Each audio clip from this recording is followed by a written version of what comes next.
آیت نمبر 42 میں ہے ثم پھر انشأنا اٹھائی ہم نے من بعدہم بعد ان کے کن کے، یہ جن قوموں کا ذکر گزر چکا ہے، قوم نوح علیہ السلام اور قوم ہود علیہ السلام عاد، ان قوموں کے بعد پھر اٹھائی ہم نے بعد ان کے قرونن قوم آخرین دوسری۔ اب نوح علیہ السلام کی قوم وہ تباہ ہوئی، انہیں غرق کیا گیا، اس میں سے جو لوگ بچے ان کی آگے نسلیں بڑھیں اور وہ بنی قوم عاد، ان کی طرف مبعوث کیے گئے ہود علیہ السلام۔ اب ہود علیہ السلام کے بعد کون سی قوم آئی؟ ہود علیہ السلام کی قوم پر بھی عذاب آیا، قوم عاد فنا کر دی گئی، ہلاک ہو گئی، ان کے جو لوگ بچے وہ پھر کس قوم میں کنورٹ ہوئے؟ قوم ثمود، اور ان کی طرف کون سے نبی آئے؟ صالح علیہ السلام۔ تو ان کا ذکر ہے صالح علیہ السلام، اور اس کے بعد ان کے بعد بھی بہت سے انبیاء آئے پے در پہ، اللہ تعالیٰ نے بہت سے انبیاء کو بھیجا، تو یہ ان کے بعد کی اب قوموں کا تذکرہ ہے۔ پھر اٹھائی ہم نے بعد ان کے قومیں دوسری، یعنی کہ عاد کے بعد سمود صالح علیہ السلام کے بعد پھر بہت سے انبیاء آئے، ابراہیم علیہ السلام، اسحاق علیہ السلام، اور اس طرف اسماعیل علیہ السلام، اور صالح، مطلب یہ سب انبیاء جو ہیں یہ پھر صالح علیہ السلام کے بعد آئے۔ ما تسبقو نہ آگے بڑھ سکتی ہے، من امتن کوئی امت، اجلہا اپنے مقرر وقت سے، وما اور نہ یستأخرون وہ پیچھے رہ سکتی ہے۔ اب ہر قوم کو ایک مقرر وقت دیا گیا، ہر قوم کے لیے ایک نبی بھیجا گیا جو اس کو ہدایت کی تعلیم دے۔ اللہ تعالیٰ نے کسی قوم کے ساتھ کوئی ظلم زیادتی نہیں کی، ہر ایک کی ہدایت کا انتظام کیا، ہر ایک کو ہدایت اپنانے کے لیے مہلت دی گئی، وقت دیا گیا، اور پھر اس مہلت تک اگر وہ حق کو قبول نہیں کرتی قوم، تو پھر وہ جو مہلت ہے، وہ جو وقت مقرر ہے، اجلہا ان کا جو مقرر وقت ہے، وہ پھر نہ مؤخر ہو سکتا ہے اور نہ وہ اپنے وقت سے پہلے وہ مہلت تمام کی جا سکتی ہے۔ اس میں سورہ یاسین میں بھی آتا ہے، ہائے افسوس بندوں کے حال پر، نہیں آئے ان کے پاس کوئی رسول مگر انہوں نے اسے جھٹلایا، کہ ہر قوم کے پاس رسول آئے مگر ان قوموں نے انہیں جھٹلا دیا اور پھر وہ عذاب کے مستحق ہو گئے۔ یہ قرآن میں 27 انبیاء کا ذکر ہے، لیکن ویسے انبیاء کی تعداد کیا بتائی جاتی ہے؟ ایک جو معروف روایت ہے کہ 1,24,000، اور ان میں سے رسولوں کی تعداد 313 تھی، یعنی کہ جن کو باقاعدہ شریعتیں دی گئی ان کی تعداد 313 بتائی جاتی ہے۔ تو اس میں اب قوم نوح کہ جو صالح لوگ بچے ان سے آئی، وہ جب بڑے پھولے اور وہ بنے قوم عاد۔ اب قوم عاد کے بعد قوم صالح یعنی کہ سمود، وہ آباد ہوئے، اور کہا جاتا ہے کہ پہاڑوں کو تراش تراش کر انہوں نے گھر بنائے تھے، اور بڑی ان کی وہ بھی بڑے ترقی یافتہ لوگ تھے۔ اس کے بعد ابراہیم علیہ السلام کی، اور وہی دور ہے کہ اس کے بعد پھر اسحاق علیہ السلام اور اسماعیل علیہ السلام، اور ابراہیم علیہ السلام کے ہی دور میں کون تھے؟ ان کے بھتیجے حضرت لوط علیہ السلام۔ تو یہ سب آتے رہے لوگوں کی ہدایت کے لیے، اقوام کی ہدایت کے لیے، لیکن جب انہوں نے اپنی مقررہ مدت تک ہدایت حاصل نہیں کی تو پھر ان کو ہلاک کر دیا گیا۔ ثم پھر ارسلنا بھیجا ہم نے، رسولنا اپنے رسولوں کو، رسول ہے نا رسول کی جمع، تو اپنے رسولوں کو تترو پے در پہ، اس کا روٹ ورڈ ہے واو تارا، یہ تھا وترا، لیکن عربی کے قاعدے میں کیا ہوتا ہے کہ واو کو اکثر، مطلب یہ قاعدہ ہے کہ اسے تا سے بدل دیا جاتا ہے۔ کچھ عربی جو عربوں کا اپنا اسلوب ہے ان کی لینگویج کا، جس کے مطابق یہ چیزیں جو ہیں ہو جاتی ہیں، کبھی کبھی گرامیٹیکل رول بھی اس پہ اپلائی نہیں ہوتا، لیکن وہ کسی گرامر کے رول کے برعکس چیزیں قرآن میں آپ کو کچھ ایسی چیزیں مل جاتی ہیں، کیونکہ گرامر تو دیکھیں ہمارے اپنے بنائے ہوئے رولز ہیں، اللہ نے تو گرامر نہیں اتاری، اللہ نے تو قرآن اتارا ہے، لیکن اس کے مطابق پھر لوگوں نے گرامر خود ڈیزائن کی، تو وہ کچھ چیزیں جو ہیں وہ گرامر میں بھی فال نہیں کرتی، تو لیکن وہ ویسے ہی ہیں۔ یہ عربوں کا جس طرح کا اسلوب تھا ان کی لینگویج کا، اسی طرح قرآن میں بیان کیا گیا۔ پھر بھیجا ہم نے اپنے رسولوں کو پے در پہ، کلما جب کبھی، جاء اب جب کبھی کیا ہے؟ ظرف زماں ہے، ایک ہوتا ہے ظرف مکان، اینما جہاں کہیں، یہ ہے کلما جب کبھی ظرف زماں، اور یہ آپ لکھ لیں اپنے پاس، اینما کیا ہوتا ہے؟ جہاں کہیں، یہ پلیس کو شو کر رہا ہے، ظرف مکان کو شو کر رہا ہے، لیکن کلما جو ہے یہ ظرف زمان کو شو کر رہا ہے۔ جاء، جب کبھی آیا، امتن کسی امت میں، رسولها رسول اس کا، کذبوہ انہوں نے جھٹلا دیا اسے، فاتبعنا تو پیچھے لائے ہم، بعضهم ان کے بعض کو، بعضن بعض کے، یعنی ان کے بعض کو بعض کے پیچھے لائے، وَجَعَلْنَاهُمْ اور بنا دیا ہم نے انہیں احادیث قصے کہانیاں، فَبُعْدًا لِقَوْمٍ لَّا فَبُعْدًا تو دوری ہے، بعد با عین دال تو دوری ہے، لِقَوْمٍ لَّا يُؤْمِنُونَ ان لوگوں کے لیے جو ایمان نہیں لاتے۔ اب یہاں پر کیا بتایا جا رہا ہے کہ تواتر سے رسولوں کو بھیجا گیا قوموں کی طرف، لیکن جب کبھی کوئی رسول آیا تو کیا کیا؟ لوگوں نے، قوموں نے اسے جھٹلا دیا، تو پھر کیا کیا اللہ تعالیٰ نے؟ کیا کیا؟ تو پیچھے لائے ہم ان کے بعض کو بعض کے، تو پھر بعض کے بعد ہم بعض کو لے آئے۔ ایک قوم جب ہلاک ہو جاتی تھی دوسری قوم آ جاتی تھی، ایک نبی کی قوم جب ختم ہو گئی، وہ اس پہ عذاب آ گیا، کوئی غرق ہوئے، کوئی چیخ سے مارے گئے، کسی کی بستی کو اٹھا کے نیچے پٹکا گیا، جو بھی کیا گیا، لیکن اس کے بعد پھر اگلی قوم آ جاتی تھی، اور پھر اگلی قوم میں ان کے اندر سے ایک نبی مبعوث کیا جاتا تھا۔ وجعلنا اور بنا دیا ہم نے قصے کہانیاں، انہیں قصے کہانیاں، احادیث جو ہے نا، احادیث یہ حدیث کی بھی جمع ہے، اور یہ حدیث کی بھی جمع ہے، اور احدثتن کی بھی جمع ہے۔ احدثتن کیا ہوتا ہے؟ قصہ کہانی، اس کی بھی جمع ہے احادیث، داستانیں، یعنی کہ قصے کہانیاں بنا دیا گیا۔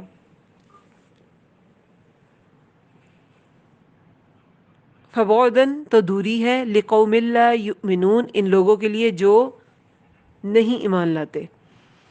اب جو ایمان نہیں لائے، یعنی کہ ان کی کتنے بھی یہ ڈیولپڈ لوگ تھے، جو ان کا آرکیٹیکچر تھا، جیسے قوم سمود کے بارے میں ابھی میں نے کہا کہ وہ پہاڑوں کو تراش کے انہوں نے گھر بنایا، کہ بڑی زبردست ان کا بھی کلچر تھا، سویلائزیشن وہ بڑی کمال کی تھی، لیکن اللہ تعالیٰ نے ان کو کیسا کر دیا کہ صرف ان کی داستانیں رہ گئیں، کچھ نہیں بچا ان کا، لوگ نہیں بچے، ان کا کلچر نہیں بچا، ان کی آرکیٹیکچر نہیں بچا۔ آگے ابھی فرعون کی بھی بات آئے گی، تو ان کا بھی ایجپشین سویلائزیشن بھی بہت زیادہ ڈیولپ تھی، لیکن جب اللہ نے کسی قوم کو تباہ کر دیا تو وہ جتنی مرضی ڈیولپ تھی، ان کی ڈیولپمنٹ کو ایکسپلین کرنے کے لیے بھی کوئی نہیں بچے گا جب اللہ تعالیٰ کا عذاب آئے گا۔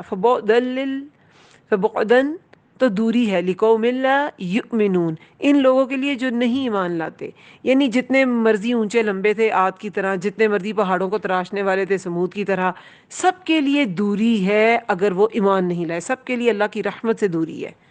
ٹھیک ہے، اب یہاں پر کیا کہا گیا ہے؟ ثم پھر، ارسلنا بھیجا ہم نے موسیٰ و اخاہ اور ان کے بھائی ہارون علیہ السلام کو، بیااتنا ساتھ اپنی نشانیوں کے، وسلطان مبین اور دلیل واضح کے۔ پھر بھیجا ہم نے موسیٰ علیہ السلام اور ان کے بھائی ہارون۔ اب دیکھیں ہر پارے میں موسیٰ علیہ السلام کا قصہ تقریباً ہر پارے میں ضرور اس کا تذکرہ ہوتا ہے، کیونکہ اس میں بہت سے اسباق ہیں۔ اب یہاں پر ہر پارے میں یا جتنی جگہوں پر بھی موسیٰ علیہ السلام اور فرعون کا جو تذکرہ ہے، وہ جو قصہ آتا ہے، اس میں جو بات ہو رہی ہوتی ہے، جس کانٹیکس میں ضرورت ہوتی ہے اس قصے کی، اس حساب سے تذکرہ آتا ہے۔ سورہ طٰہٰ میں ہم نے جنرلی پورا ان کا وہ پڑھا، کیا انہوں نے فرعون کے دربار میں کہا، کس طرح انہوں نے آگ دیکھی اور اللہ تعالیٰ نے پہلی وحی نازل کی اور جو بھی سارا تھا۔ تو پھر بھیجا ہم نے موسیٰ اور اس کے بھائی ہارون کو ساتھ اپنی نشانیوں کے۔ ابھی یہاں کتاب نہیں آئی تھی، لیکن اللہ تعالیٰ انبیاء کو صرف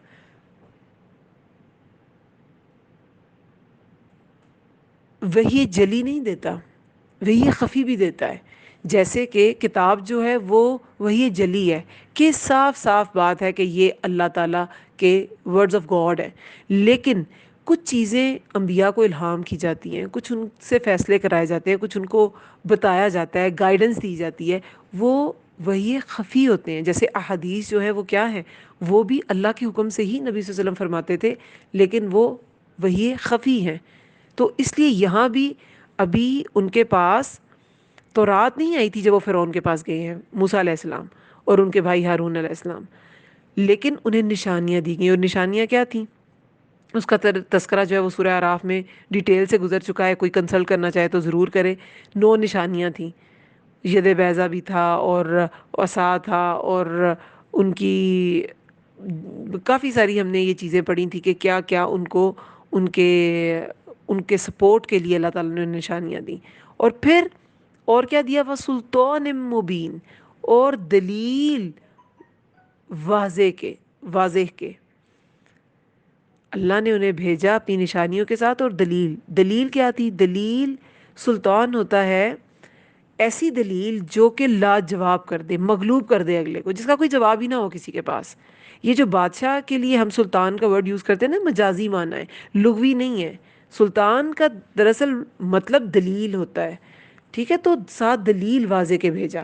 ٹھیک ہے، نشانیاں تو تھیں کیونکہ وہ ساحری کا دور تھا، جادوگری کا دور تھا، تو ایسی چیز کے لوگ سمجھ جائیں کہ یہ جادو نہیں ہے، یہ کوئی خاص معجزہ ہے، خاص نشانی ہے اللہ تعالیٰ کی طرف سے. اس کے ساتھ دلیل کیا بھیجی؟ ایک گفتگو بھیجی. وہ کون سی گفتگو تھی؟ جو موسیٰ علیہ السلام نے فرعون کے دربار میں کی. فرعون کے دربار میں، یہ سورہ طٰہٰ میں ابھی ہم پڑھ کے آئے ہیں کہ وہ کیا بتایا کہ میرا رب یہ ہے اور ایسے ایسے. وہ کہاں کہ اس نے بہت ڈسٹریکٹ کرنے کی کوشش کی، لیکن موسیٰ علیہ السلام نے جو اپنا میسج تھا وہ پورا کنوے کر دیا تھا کہ اللہ تعالیٰ یہ کہتا ہے، وہ تو زمین و آسمان کا رب ہے، اس نے یہ کیا ہے. جو بھی سارا اس میں تھا وہ سورہ طٰہٰ کے آپ اگر دیکھنا چاہیں اس کی دوبارہ سے تفسیر تو وہ آپ سن سکتے ہیں. الا فرعون، طرف فرعون، وملئہ، اور اس کے سرداروں کے. اب موسیٰ علیہ السلام ہارون علیہ السلام کو نشانیوں کے ساتھ اور سلطان مبین کے ساتھ کس کی طرف بھیجا؟ طرف فرعون اور اس کے سرداروں کے. فاستکبروا، تو انہوں نے تکبر کیا. کبرا ہوتا ہے اس نے تکبر کیا، کبرو انہوں نے تکبر کیا، استکبرو انہوں نے تکبر کیا. تو انہوں نے تکبر کیا. وکانو، اور تھے وہ، قومن عالین، سرکش. الف سے ہے نا، آئین لام واو عالی، بہت، ویسے تو بلندی کے معنوں میں بھی آتا ہے. اب عالین جو ہے یہ عالی کی جمع ہے، اور مطلب کیا ہے اس کا کہ جگہ یا جسم یا مرتبے کی بلندی کے لیے یہ لفظ استعمال ہوتا ہے. اور اس کا اپوزٹ کیا ہے؟ سافلین. عالین سافلین. اور سافلین کیا ہوں گے؟ سب سے نچلے مرتبے میں یا پوزیشن میں یا جسم کے لحاظ سے سب سے نچلے. تو یہ عالین، وہ اپنے آپ کو بہت عالی سمجھتے تھے، بہت سرکش کے معنی میں یہاں نیگیٹو معنی میں یوز ہوا ہے. اس کا نیگیٹو پازیٹیو دونوں معنی استعمال، دونوں طرح یوز ہوتا ہے عالین ورڈ جو ہے، لیکن یہاں پہ نیگیٹو سینس میں یوز ہوا ہے. تو ان دونوں کو فرعون اور اس کے سرداروں کی طرف بھیجا، تو انہوں نے تکبر کیا. اب انہوں نے کس چیز پہ تکبر کیا؟ تکبر کا معنی ہم نے کیا پڑھا ہے؟ غمت الناس ومطر الحق، یا ومطر الحق غمت الناس وغمت الناس. مطر الحق، حق کا انکار کر دینا اور لوگوں کو حقیر سمجھنا. تو انہوں نے بھی لوگوں کو حقیر سمجھتے تھے. ایک تو بنی اسرائیل ویسے ان کے غلام تھے، ان کو وہ بہت ہی حقیر سمجھتے تھے.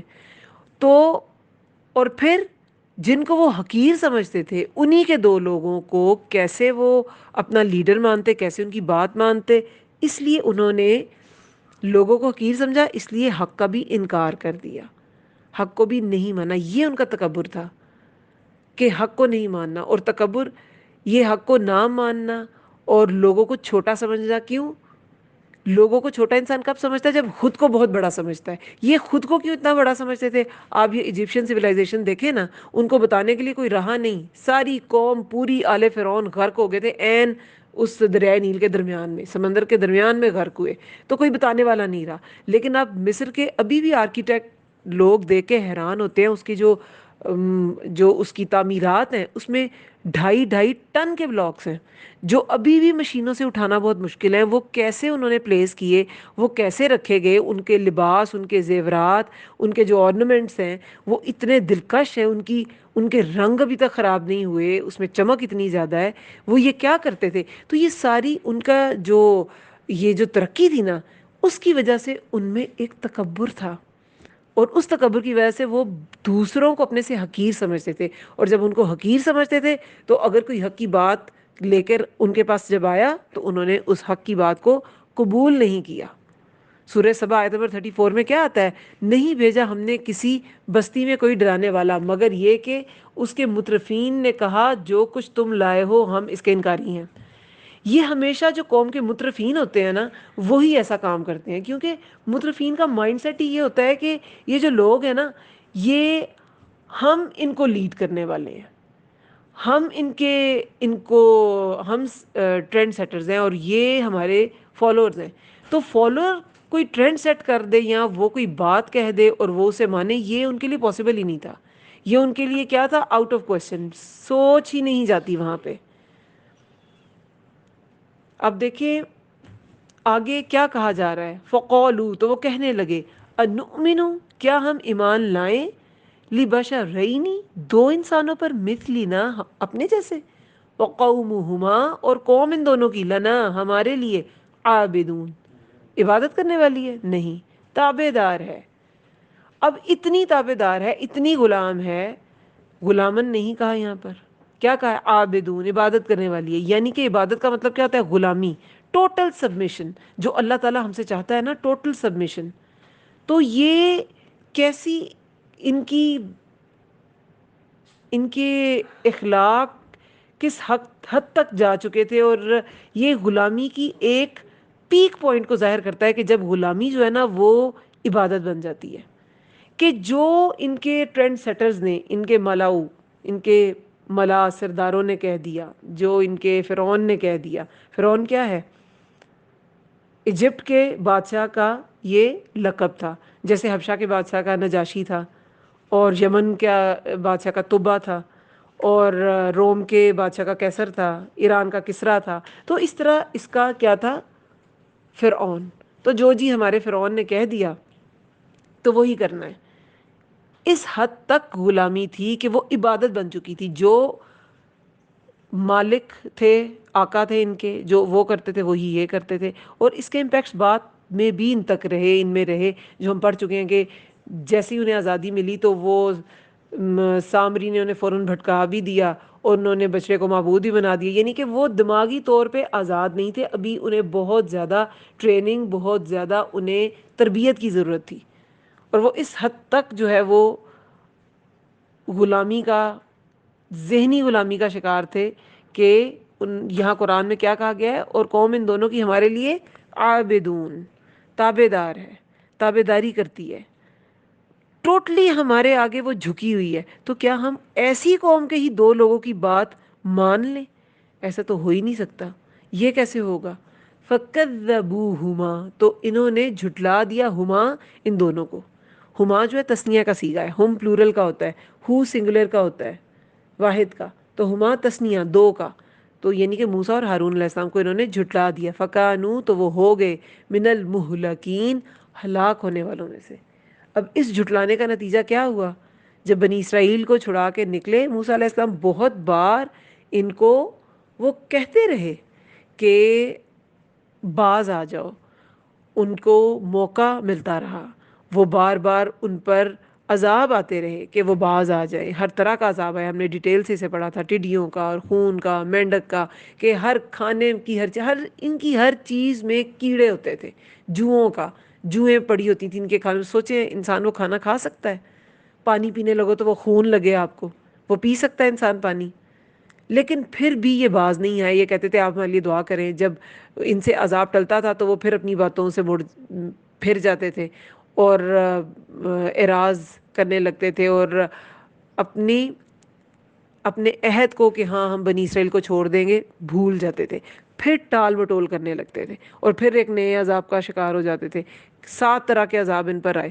لیکن آخر یہ نہیں مانی قوم، اور جب بنی اسرائیل کو اللہ تعالیٰ کا حکم ہوا کہ انہیں چھڑا کے نکلو، انہیں چھڑا لو اور یہ تمہیں فالو کریں گی، اور پھر فرعون اور اس کا ایک ایک پیروکار ان کے پیچھے آیا، اور پھر جب انہوں نے سمندر کو دیکھا کہ وہ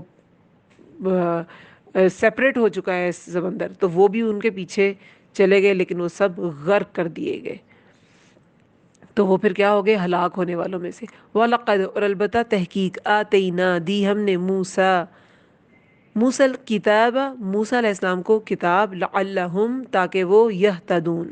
اب دیکھیں پہلے ساری ہدایات الگ تھیں، کتاب تو اب ملی، کتاب تو بعد میں ملی تھی، جب وہ ہلاک ہو گئے، وہ قوم ہلاک ہو گئی، آل فرعون جو تھے، اس کے بعد پھر کوہ طور پر بلایا گیا موسیٰ علیہ السلام کو تورات کی تختیاں دینے کے لیے۔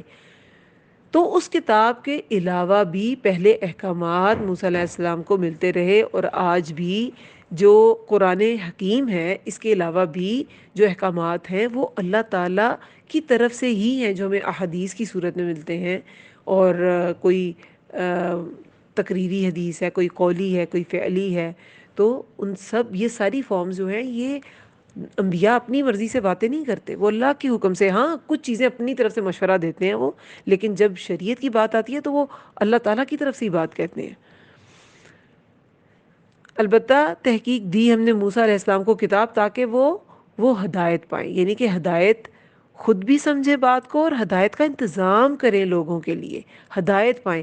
وجعلنا، اور بنایا ہم نے، وجعلنا ابن مریم، اور بنایا ہم نے ابن مریم، و امہ، اور اس کی ماں کو، آیتن، ایک نشانی، و آ و آویناہما، اور پناہ دی ہم نے ان دونوں کو، اوی، اوی ہوتا ہے ٹھکانہ، پناہ گاہ، حمزہ واو یا اس کا روٹ ورڈ ہے، اور بنایا ہم نے ابن مریم اور اس کی ماں کو ایک نشانی، اور پناہ دی نہ ہم نے، ہما، ان دونوں کو، یعنی کہ ابن مریم عیسیٰ علیہ السلام کو، اور ان کی والدہ یعنی کہ مریم علیہ السلام کو، الا ربوتن، طرف بلند جگہ کے، ذاتی قرار و معین، قرار، الا ربوتن، ربوا، را با واو اس کا روٹ ورڈ ہے، ربا، ربو، ربا، یہ سب ان کا روٹ ورڈ ایک ہی ہے، بلند جگہ کو کہتے ہیں۔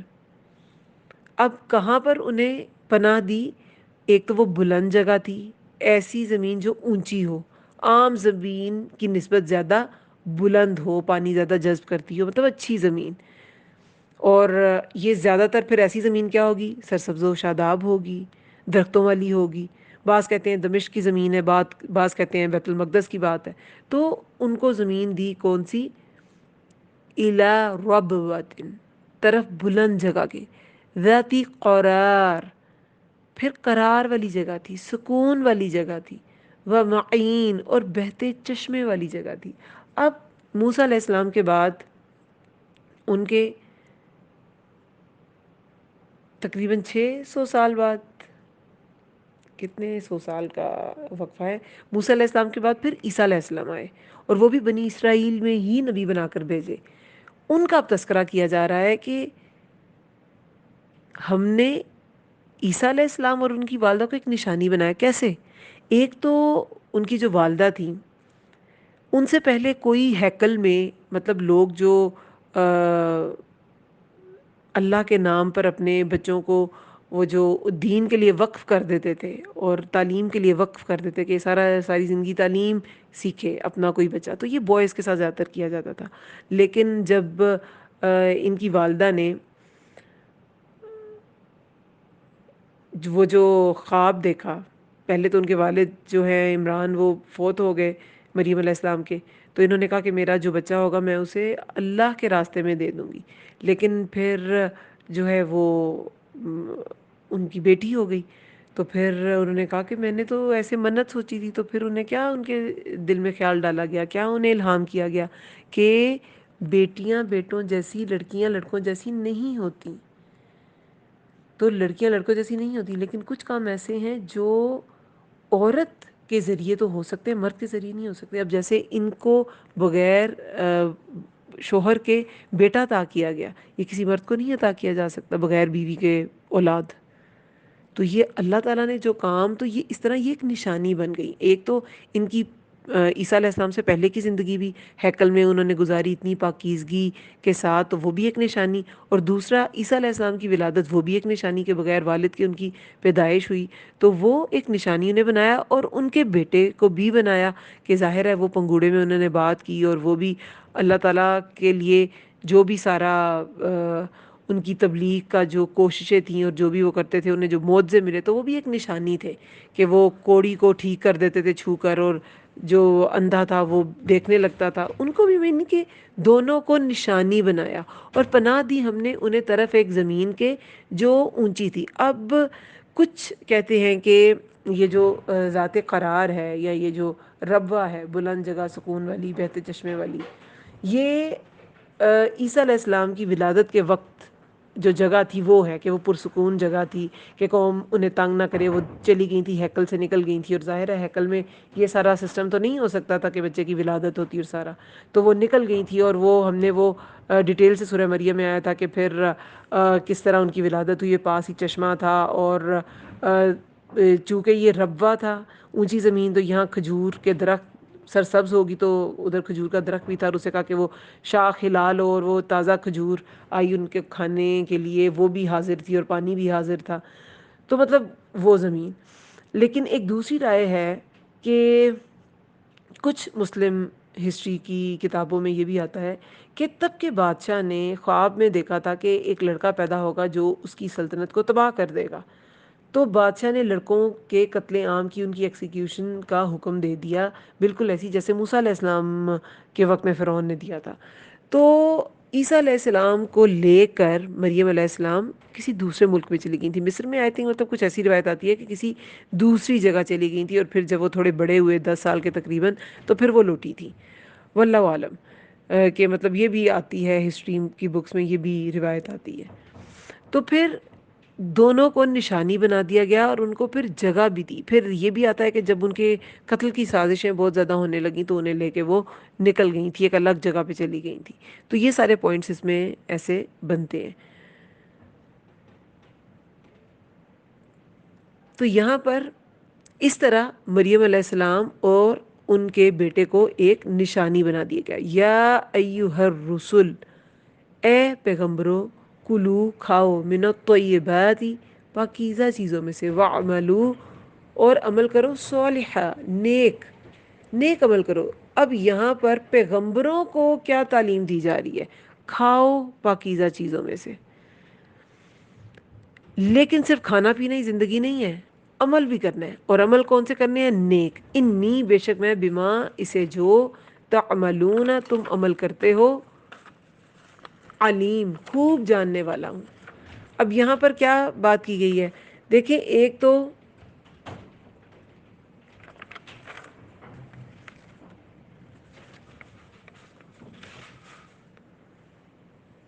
تو پہلے انبیاء کا تذکرہ، مریم علیہ السلام کا بھی تذکرہ بھی گزرا، عیسیٰ علیہ السلام کا، اور پھر اے پیغمبروں کھاؤ پاکیزہ چیزوں میں سے۔ اب پاکیزہ چیزوں کے بارے میں مختلف جگہوں پہ قرآن میں مختلف باتیں آئی ہیں۔ ایک تو جیسے کہ ہمارے دین میں ہے کہ اعتدال، اعتدال سے کھانا جو ہے وہ بہت ضروری ہے۔ کھانے کا اللہ تعالیٰ نے ہر اچھی چیز کھانے کو انسان کو پیش کی، انسان کے لیے رکھی اس دنیا میں، لیکن یہ نہیں کہ کھاتے جائیں۔ ابھی پچھلے لیسن میں ہم نے کیا پڑھا تھا کہ نبی صلی اللہ علیہ وسلم فوت ہو گئے، لیکن انہوں نے پیٹ بھر کے جو کی روٹی اور زیتون کا تیل نہیں کھایا تھا، یعنی کہ ایک اعتدال۔ تو کھاؤ مگر اعتدال سے، اور اعتدال میں بہت زیادہ بھی نہیں کھانا، اور بالکل رہبانیت بھی اختیار نہیں کرنی، اتنا کم بھی نہیں کھانا کہ وہ انسان کو کمزور کر دے، کیونکہ حدیث مبارکہ میں کیا آتا ہے کہ مومن، قوی مومن اللہ تعالیٰ کو کمزور مومن سے زیادہ پسند ہے، کیونکہ جو وہ کام کر سکتا ہے کمزور نہیں کر سکتا۔ تو یہ بات، ایک اعتدال سے کھانے کی بات، اور پھر کھاؤ من الطیبات، پاکیزہ چیزوں میں سے۔ ایک تو چیزیں حلال ہوں، اور پھر وہ پاک صاف بھی ہوں، جیسے کہ اگر بسم اللہ اللہ اکبر کہہ کے ذبح کیا گیا تو ٹھیک ہے، وہ ذبح کیا، اس کے بعد اسے بالکل وہ بال لگیں اور ساتھ ایسے وہ پکڑا نہیں، اسے پھر صاف بھی تو کیا جاتا ہے نا، وہ پاک ہو اور صاف بھی ہو۔ ٹھیک ہے، جیسے کہ جب ہجرت مدینہ جب ہو رہی تھی اور ابوبکر صدیق 3 دن غار ثور میں رہنے کے بعد نبی صلی اللہ علیہ وسلم کے ساتھ جب وہ وہاں سے نکلے اور معبد کا جو نہیں، معبد سے پہلے ایک انہیں شخص ملا جو بکریاں چرا رہا تھا، تو انہوں نے کہا کہ یہ دودھ اس کا ہوگا، کہتے ہیں ہاں ہوگا اس میں. تو انہوں نے کہا دودھ ہونے کے لیے پہلے اس کے یہ مٹی تھن جو ہے اسے مٹی اور بال صاف کر لو، یعنی کہ صفائی کے ساتھ، صفائی کے ساتھ کھانا، پاک بھی کھانا اور صاف بھی کھانا. دالیں حلال ہیں، پاک ہیں، مگر اگر ان میں کیڑے پڑے ہوئے ہیں اور وہ الی لگی ہے تو وہ نہیں کھانی ہے، ایسی جن سے اسمیل آ رہی ہے، جو خراب ہو چکی ہے وہ نہیں کھانی، طیب چیز کھانی ہے. پھر ایک کیا مطلب ہوتا ہے کہ طیب کمائی کے ساتھ کھانی ہے. کسی انسان حج پہ چلا جائے، عمرے پہ چلا جائے، صدقات کر لے، پیسہ وہ سارا چوری کا ہو، پیسہ وہ سارا غبن کا ہو، پیسہ وہ سارا کسی کا حق غصب کیا ہو، کوئی فائدہ نہیں اس کا. یہ سب عبادات بھی حلال کمائی کی مقبول ہے، حرام کی مقبول نہیں ہے. تو طیب کھانا ہے، اور طیب کا مطلب کمانے کا، ایک تو وہ چیز بھی طیب ہو کہ اسے اللہ کے اصولوں کے مطابق ذبح کیا گیا یا پکایا گیا، لیکن اس کے پیچھے جو کمائی ہے جس سے وہ خریدی گئی ہے وہ بھی طیب ہو. تو بہت سی چیزیں اس سے آتی ہیں، یعنی کہ طیبات سے کیا مراد ہے؟ پاک اور حلال کھانا. کھانے کا صرف یعنی کہ حلال ہی نہیں بلکہ پاک، صاف، طیب اور لذت بخش بھی مراد ہے. یعنی کھانا پاک ہو، صاف ہو، حلال ہو، لذت بخش ہو، اور اس طرح کی جو ساری غذا ہے یہ طیبات میں آتی ہے. اور پھر صرف کھانا پینا ہی نہیں، کیا بھی کرنا ہے؟ وَعْمَلُوا صَالِحًا. اور ایک اور کھانے سے ریلیٹڈ بات سورہ بقرہ میں آئی تھی، کھاؤ اور پیو اور شکر ادا کرو. کھاؤ پیو اور شکر ادا کرو. تو جب اللہ تعالیٰ نے انسان کو بہت کچھ کھانے پینے کے لیے دیا تو پھر ساتھ شکر بھی ادا کرنا ہے. اور شکر کا سب سے بہترین طریقہ کیا ہے کہ اس نعمت کو جو آپ کے پاس اللہ تعالیٰ نے آپ کو دی ہے اس کو بانٹیں. ٹھیک ہے، تو یہ من الطیبات، کلو من الطیبات میں یہ کچھ چیزیں ہیں جو قرآن میں ڈسکس کی گئی ہیں کہ کھایا کیسے جائے اور کس طرح شیئر کر کے کھایا جائے. ایک تو پاک صاف کھایا جائے، شیئر کر کے کھایا جائے، شکرانے کے ساتھ کھایا جائے اور اعتدال کے ساتھ کھایا جائے. اور پھر صرف کھانے پینے میں نہیں لگے رہنا، وَعْمَلُوا صَالِحًا، عمل کرو، نیک نیک عمل بھی کرنے ہیں. انی، بے شک میں، بما، اسے جو، تعملون، تم عمل کرتے ہو، علیم، خوب جاننے والا ہوں. کہ جو بھی پیغمبر کرتے ہیں، جو ان کی کوششیں ہیں وہ ضائع نہیں جائیں گی. اللہ تعالیٰ ان کو خوب، لوگ اس کو ایکنالج کریں نہ کریں لیکن اللہ ضرور ایکنالج کرتا ہے. اور دیکھیں جیسے میں نے کہا کہ طیبات میں حلال کمائی بھی آتی ہے، تو اس سے پہلے مریم علیہ السلام کا ذکر گزرا کہ وہ اور ان کا بیٹا نشانی تھی. تو مریم علیہ السلام بھی کہتے ہیں کہ سود کاتا کرتی تھیں، سود کاٹ کر بیچا کرتی تھیں، اور پھر ان کے بیٹے بھی ان کی مدد کرتے تھے. اس طرح وہ حلال کھاتے تھے. پھر اور بہت سی انبیاء کے بارے میں ہم نے پڑھا. حضرت داؤد علیہ السلام محنت کرتے تھے کہ لوہے کی زریں جو ہیں وہ ان سے کہتے ہیں کہ انہی کی انوینشن ہے.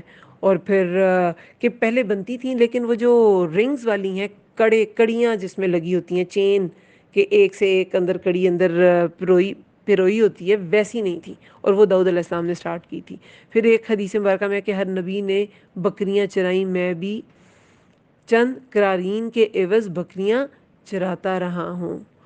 تو اللہ کے نزدیک ہاتھ سے محنت کرنے والا کام بہت پسندیدہ ہے، خواہ وہ چھوٹا ہو یا بڑا. تو پاکیزہ رزق کھانے کے بارے میں کیوں حکم دیا ہے؟ ایک تو یہ اپنے پاس اپنے پوائنٹس لکھ لینے ہیں کہ حلال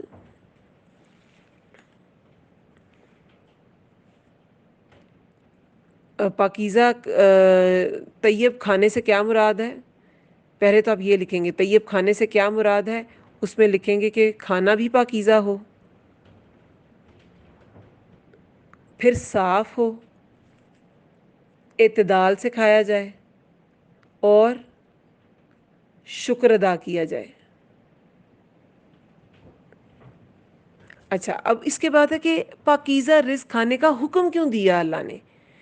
کیونکہ دیکھیں آگے ہے حکم عمل صالح کا، تو پاکیزہ کھانا عمل صالح کو آسان کر دیتا ہے. حلال رزق دنیا میں بھی اس سے نیکی کی توفیق ملتی ہے، اور آخرت میں بھی حلال جو رزق ہے وہ بخشش کا ذریعہ ہوگا. کیونکہ آخرت میں کیسے اور دنیا میں کیسے؟ دنیا میں بھی نیکی کی توفیق ملتی ہے. وہ جو آپ کا گوشت پوشت بن رہا ہے کھانے سے، وہ اگر حلال ہے تو وہ جو آپ کا جسم جو اس حلال کھانے پہ بن رہا ہے وہ نیکی کی طرف انکلائنڈ ہوگا. اور جب وہ نیکی کی طرف انکلائنڈ ہوگا تو پھر آپ کی آخرت بھی سنورے گی. آخرت بھی سنورے گی. اور دوسرا یہ کہ صدقات جو بھی ہے، مالی جو عبادات ہیں، وہ قبول ہی تب ہیں جب آپ نے حلال رزق کھایا ہے. اگر حلال آپ کے گھر میں آتا ہے، حلال رزق آپ کے گھر میں آتا ہے، حرام کمائی سے کیا گیا حج عمرہ یہ قبول نہیں ہے. تو صدقہ بھی حلال. اور پھر ایسا جسم جب دعا مانگے گا وہ عبادت ہی قبول نہیں تو دعا کیسے قبول ہوگی؟ لہٰذا حلال کمائی کے اثرات زندگی میں اور آخرت پہ دونوں پر ہوتے ہیں. پھر یہ عقل و شعور کو بیدار کرنے کا بھی ذریعہ ہے. ٹھیک ہے؟ کیوں؟ کیسے؟ کیونکہ جب انسان غور و فکر کر کے کھائے گا نا تو اپنی عقل سے کام لے گا، عقل کو اسٹر کرے گا کہ میں کس طرح کا کھانا کھا رہا ہوں، اس میں کہیں کوئی حرام کوئی عنصر تو نہیں، اس کے کسی پکانے میں یا اس کا اندر کا کوئی پارٹ کھانے کا، یا اس کے اندر میں نے کسی کا حق تو نہیں ہوا. تو پھر انسان کو عقل و شعور بھی آتا ہے. پھر دیکھیں جو انسان گرو کر رہا ہوتا ہے، وہ کھانا کھا رہا ہوتا ہے، پھر اس سے نطفہ بنتا ہے، تو اس سے جو بچہ بنے گا وہ اس پر بھی اس کا اثر ہوگا. تو یہ ایک ایسی چیز ہے کھانا پینا جو ہر انسان کرتا ہے، ہر جاندار کرتا ہے. تو اس کے متعلق ہمیں انسانوں کو جن سے اس کا سوال کیا جانا ہے کہ کیسی کمائی کھائی تھی، کیا کھایا، تو ہمیں اس کے بارے میں معلومات ہونی چاہیے. پھر وَإِنَّ اور بے شک هَذِهِ یہ امتکم امت تمہاری امتا واحدہ امت ہے ایک ہی، وَأَنَا اور میں ربکم رب ہوں تمہارا، فاتقون پس ڈرو مجھ سے. فتقونی ہے نا، زیر ہے تو وہ مجھ سے، لیکن وہ جب وقف کرتے ہیں تو پھر وہ ساکن ہو جاتا ہے. اور بے شک یہ امت تمہاری امت ہے ایک ہی، اور میں رب ہوں تمہارا پس ڈرو مجھ سے. اب یہاں امت سے مراد دین ہے. ایک تو مراد دین ہے، یہاں امت سے کیا مراد ہے؟ دو مراد ہے. ایک تو مراد دین ہے، اور تمہاری یعنی کہ پیغمبر کی، یعنی تمام پیغمبروں کا دین ایک ہی رہا ہے. تمام انبیاء نے دین اسلام ہی پیش کیا تھا کہ اللہ ایک ہے، اس کی عبادت کرو. پھر دوسرا امت کا مطلب ہے گروہ، ایسا گروہ جو ایک ہی عقیدے پر ہو. پیغمبروں کی جماعت ہم عقیدہ لوگ تھے، ایک ہی سوچ، دعوت اور طریقہ زندگی تھا ان کا. ان پر ایمان والوں کا بھی طریقہ ایک ہی تھا، ان کے عقائد جو تھے وہ بھی ایک ہی تھے. پھر کیا ہوا؟ فقطعوا تو انہوں نے جدا جدا کر ڈالا. سارے انبیاء کی تعلیم ایک ہی تھی، پیغمبر سب دین اسلام ہی لے کر آئے، لیکن انہوں نے جدا جدا کر دیا. اب یہ انہوں کون ہے؟ پیغمبروں کے پیروکار، فالوور جو تھے، قومیں جو تھیں، امتیں جو تھیں. فتقطعوا تو انہوں نے جدا جدا کر دیا امرہم معاملہ اپنا. یہ معاملہ کون سا معاملہ ہے؟ دین کا معاملہ، یعنی کہ دین اپنا انہوں نے جدا جدا کر دیا، دین اپنا بینہم آپس میں، زبرن ٹکڑے ٹکڑے کر کے، یعنی کہ اس کو ٹکڑے کر دیا. زبر کیا ہوتا ہے؟ زبر ہوتا ہے لوہے کے بڑے بڑے ٹکڑے، زبور بھی اسی سے ہے. زبور کیا ہوتا ہے؟ موٹے موٹے حرفوں میں لکھی کتاب. تو ٹکڑے ٹکڑے کر دیا انہوں نے دین اپنا. کل حزب بما ہر فرقہ، ہر فرقہ حزب ہوتا ہے گروہ. غزوہ احزاب بہت سے گروہوں کو حزب کی جو جمع ہے وہ احزاب ہے. ہر فرقہ یا گروہ بریکٹ میں لکھ لیں کہ لوگ. کلو حزب ہر فرقہ گروہ کے لوگ، بما اس پر جو لدیہم ان کے پاس ہے، فرحون خوش ہیں. انبیاء سب ایک ہی دین لائے، اور اللہ کا دین اصل حالت میں ہو تو یہ کیوں ضروری ہے کہ وہ جو ایک ہی دین تھا اسی پر رہنا ضروری تھا؟ کیونکہ اسی سے دل میں اللہ کا خوف رہنا تھا.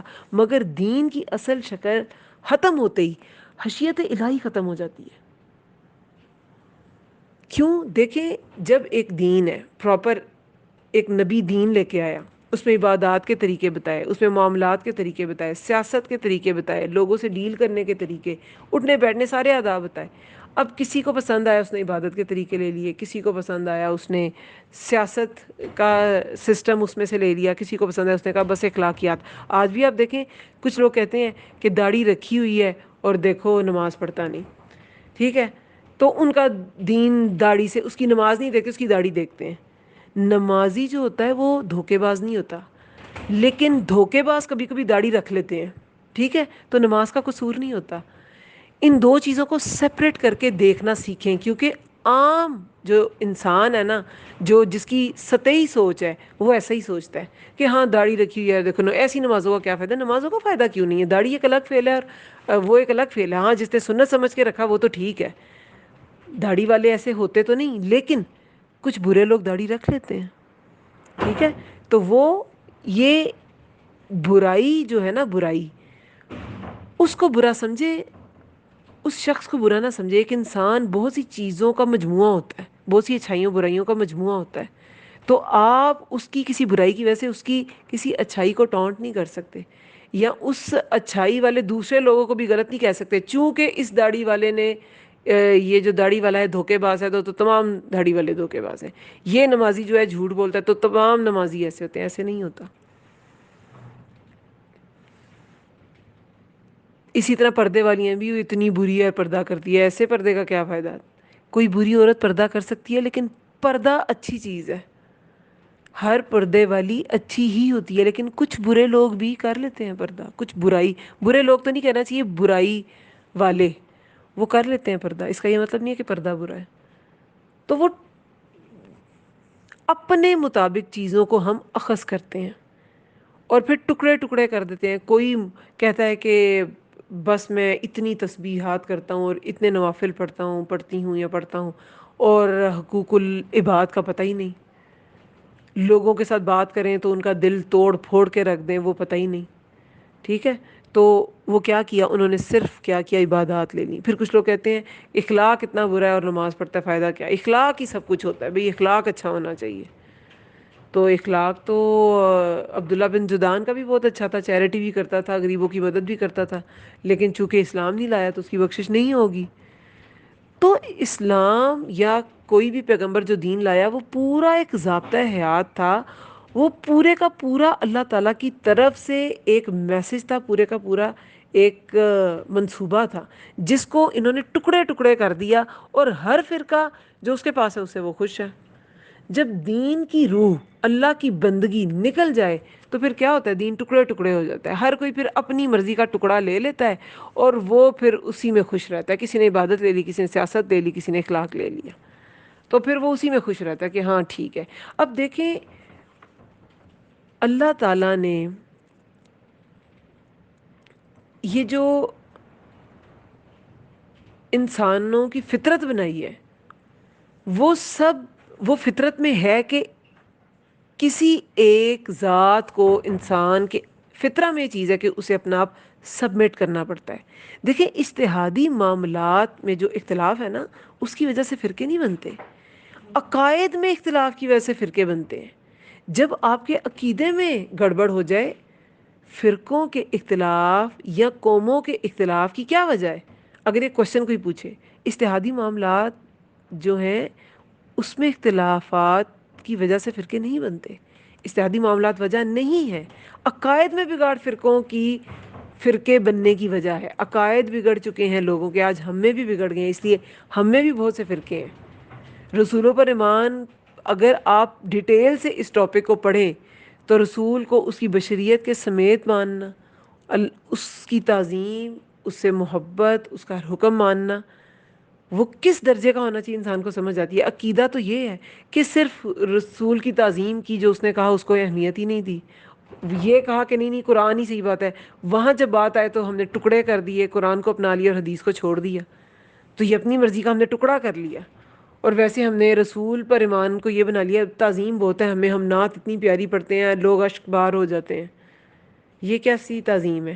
جب اس نبی کے حکم کی آپ نے تعظیم نہیں کی تو اپنی مرضی سے انسان کوئی عقیدہ نہیں بنا سکتا۔ عقیدہ وہی ہوتا ہے جو اللہ تعالیٰ نے اتارا، جو اللہ تعالیٰ نے اتارا وہ عقیدہ ہے، اور اپنی عقل سے آپ عقیدہ نہیں بنا سکتے، اپنی عقل وہاں استعمال کرنی ہے جہاں اللہ تعالیٰ نے کہا ہے۔ تو جب لوگ دین کو توڑ دیتے ہیں، عقائد میں اختلاف کر بیٹھتے ہیں، تو پھر وہ فرقے فرقے ہو جاتے ہیں۔ فرقہ واریت کی بنیاد ہمیشہ عقیدے کا بگاڑ ہوتا ہے۔ یہ اجتہادی معاملات میں تو صحابہ میں بھی کافی اختلافات تھے، مگر عقیدہ سب کا پختہ تھا، ایک ہی تھا۔ فذرہم، تو چھوڑ دیجئے، فی غمرتہم، ان کی غفلت میں چھوڑ دیجئے۔ فذر، وزارہ کیا ہوتا ہے؟ چھوڑ دینا، واو زال را، تو چھوڑ دیجئے ہم انہیں، فی غمرتہم، ان کی غفلت میں، حتی حین، ایک وقت تک۔ اب غمر کیا ہوتا ہے؟ کسی چیز کے اثر کو زائل کرنا۔ غمر کیا ہوتا ہے؟ اتنا پانی جو زمین کو ڈھانپ لے، اتنا پانی، وہ ہوتا ہے غمر۔ یعنی کہ زمین کی جو نیچے کی سرفیس ہے نا، یہ اوپر اتنا پانی ہو کہ وہ نظر ہی نہ آئے، اس کا پتہ ہی نہ چلے، ڈوب سکتا ہو اس میں انسان۔ تو چھوڑ دیجئے انہیں ان کی غفلت میں، ان کی غفلت میں ڈوبا چھوڑ دیجئے ان کو ایک وقت تک۔ ظاہر ہے جب ان کی مہلت کمپلیٹ ہوگی، ان کا حساب ہوگا، تو وہ پھر اپنی سزا بھگت لیں گے۔ اَيَحْسَبُونَ، کیا وہ سمجھتے ہیں، انما، کہ بے شک، نمدہم، ہم مدد دے رہے ہیں انہیں، بھی، ساتھ، کسی بھی چیز کے، کسی بھی کے، لیکن بریکٹ میں چیز لکھ لیں، کسی بھی چیز کے ساتھ، کسی بھی چیز کے۔ کیا وہ سمجھتے ہیں کہ بے شک جو ہم مدد دے رہے ہیں انہیں ساتھ کسی بھی چیز کے، میں مال و بنین، مال سے اور بیٹوں سے، کہ یہ جو جنہوں نے دین کو ٹکڑے ٹکڑے کر دیا ہے، کیا وہ سمجھتے ہیں، کیونکہ یہ ہر دور میں ایسے لوگ رہے ہیں جنہوں نے دین کو ٹکڑے ٹکڑے کیا اور اپنی مرضی کے احکامات کو اپنایا اور اسی کو دین بنا لیا، تو کیا ایسے لوگ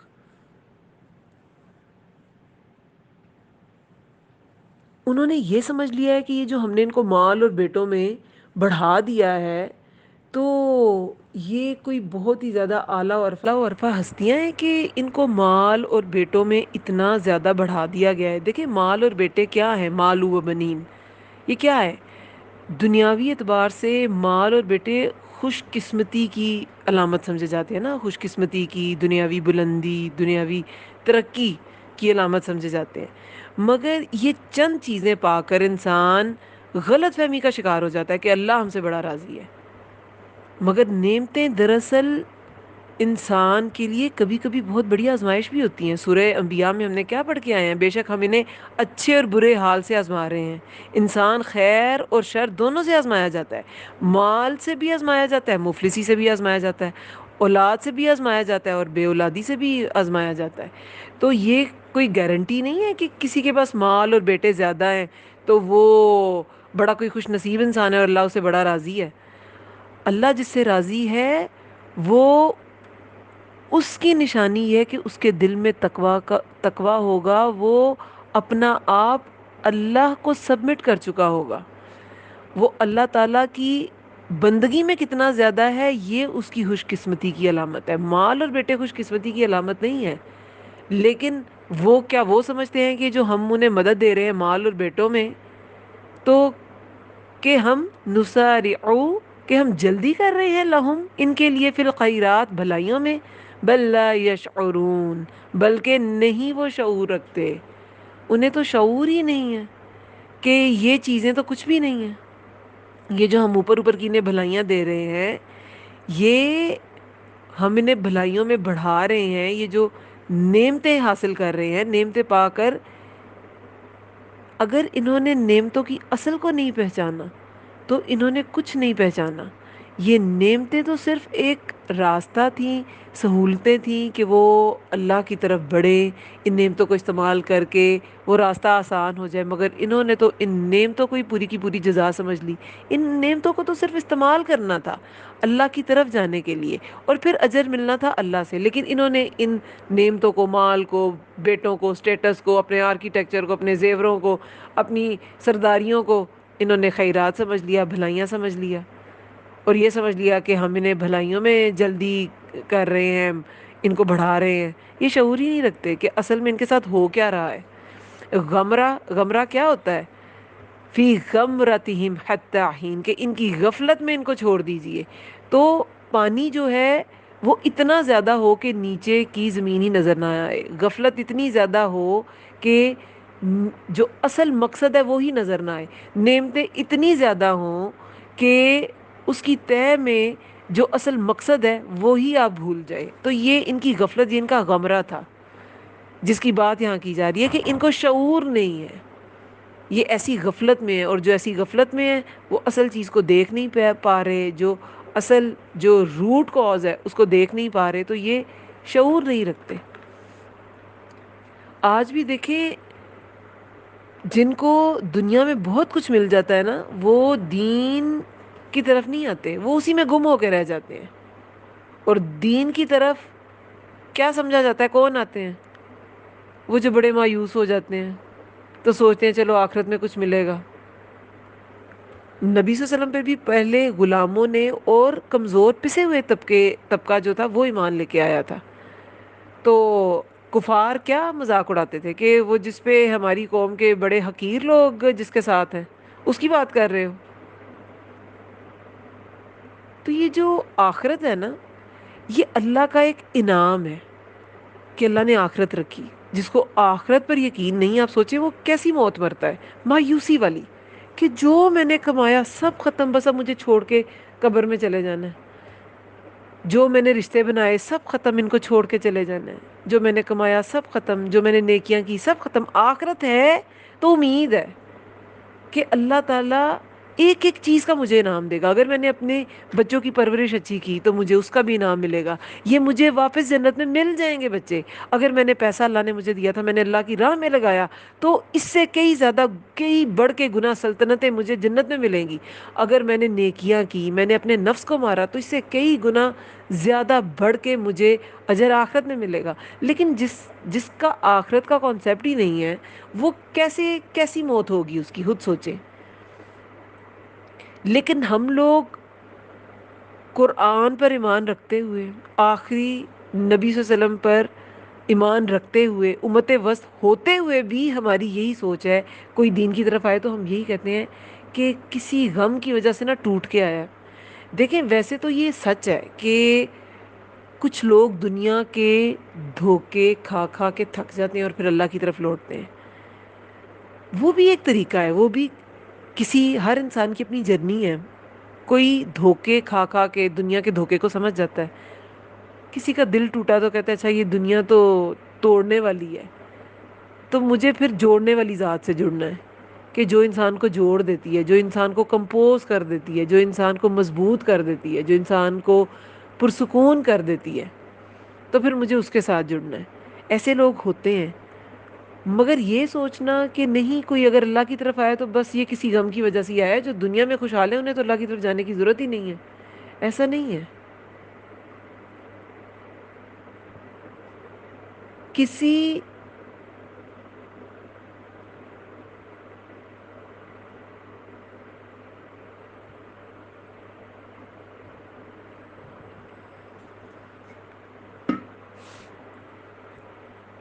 کسی بھی ایسی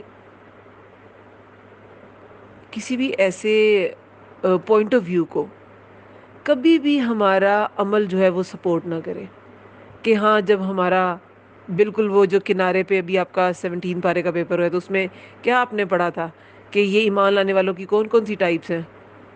ایک جن کا دین کے ساتھ رشتہ منافقت پر بیسڈ ہوتا ہے، بالکل کنارے پر، کھائی کے کنارے پہ، ہاں اگر فائدہ نظر آئے تو ہاں دین میں ہو جائیں گے، فائدہ نہیں نظر آئے گا تو نہیں ہوں گے.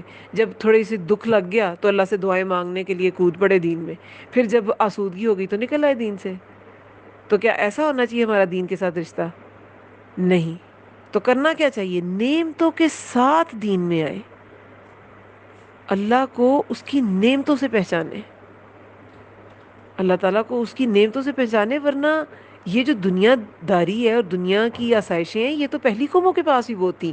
اچھا, یہ مختلف ادوار ہیں جو ہمیں انبیاء کو پڑھنے سے نا سمجھ میں آتے ہیں. ایک تو دور وہ تھا آدم علیہ السلام سے نوح علیہ السلام تک کا دور, ٹھیک تھا, جس میں کم از کم شرک نہیں تھا. نافرمانیاں تو انسان کے ساتھ نفس ہے تو وہ تو ہوں گی ہی, لیکن شرک نہیں تھا. پھر دوسرا دور وہ جب نوح علیہ السلام سے لے کے موسیٰ علیہ السلام تک کا دور, کہ اس دوران اللہ تعالیٰ نے تترا پے در پے رسولوں کو بھیجا, لیکن سب کی قومیں ہلاک ہو جاتی تھیں کیونکہ وہ نافرمان تھیں.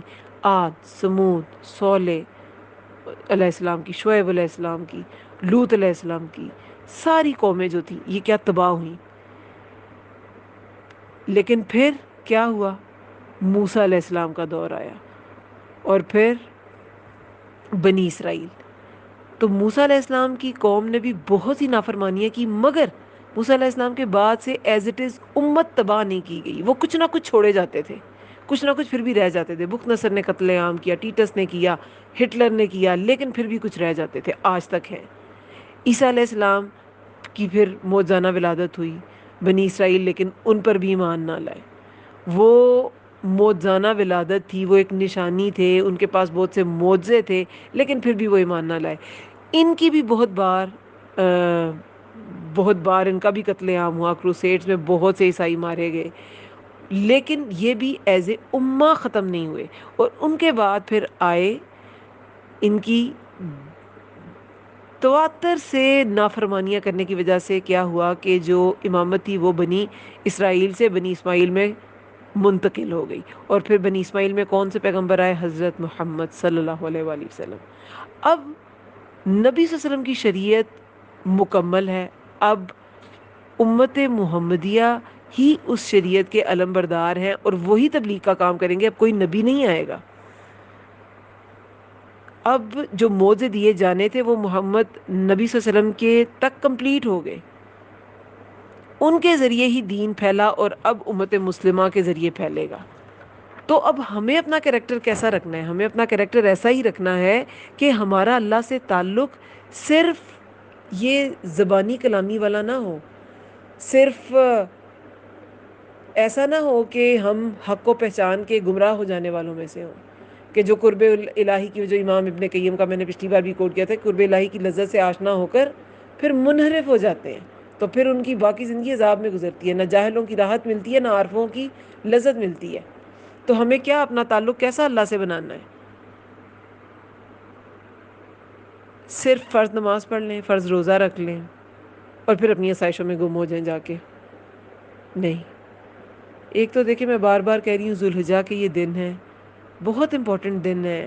اپنے چھوٹے چھوٹے اعمال جو ہم نیکی کے عمل کر رہے ہوتے ہیں ان کو بڑھانے کی کوشش کریں. سنتوں کو بڑھا دیں, نوافل کو بڑھا دیں, رشتہ داروں سے اچھا سلوک کر رہے ہیں, اپنے بہن بھائیوں کے علاوہ دوسروں کی طرف بھی دیکھیں. دیکھیں وہ نظم درر بقائی, اس میں ایک کوٹ ہے کہ جو سنتیں ترک کرنے کو عادت بنا لے, اس سے فرائض بھی چھوٹنے لگتے ہیں, اور جو فرائض ترک کرنے کا عادی ہو جائے وہ شریعت کو حقیر سمجھنے لگتا ہے, اور جو شریعت کو حقیر سمجھتا ہو اس سے کفر سرزد ہو جاتا ہے. یہ جو پہلی قومیں تھیں یہ شریعت کو حقیر سمجھ لیتی تھیں. تو پھر کرنا کیا ہے؟ پہلا سرائی پکڑ لیں, نوافل اور سنتے. یہ جو سنتیں اور نوافل ہیں یہ فرض کو کمپنسیٹ کریں گی نا روز قیامت.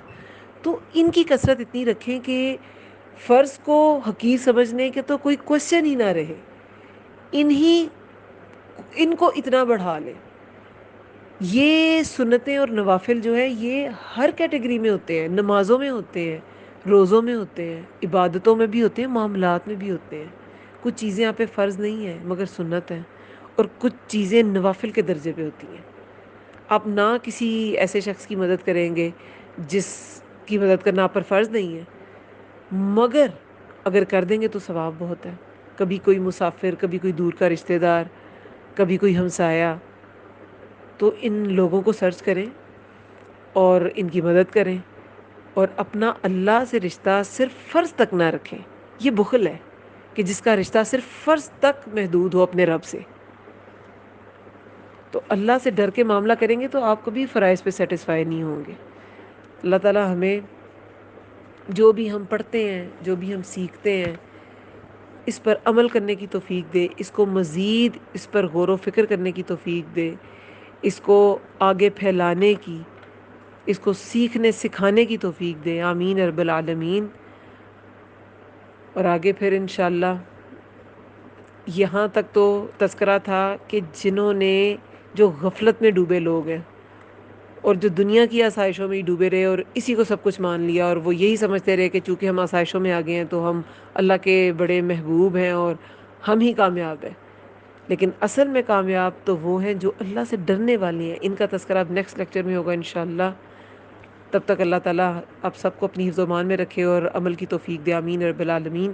اللہم ارزقنی تفکر و تدبر لما یتلوہ لسانی من کتابک والفہم له والمعرفت بمعانی والنظر فی عجائبی والعمل بذلك ما بقیت انک علی کل شیء قدیر. اے اللہ، تیری کتاب قرآن میں سے میری زبان جو پڑھتی ہے اس میں مجھے تفکر، تدبر اور اس کی سمجھ عطا فرما، اور اس کے معنوں اور عجائبات کی پہچان فرما، اور جب تک میں زندہ رہوں اس کے مطابق عمل کروں. بے شک تو ہر چیز پر قدرت رکھنے والا ہے. آمین. سبحانک اللہم و بحمدک، نشہد ان لا الہ الا انت، نستغفرک ونتوب الیک. السلام علیکم ورحمۃ اللہ وبرکاتہ.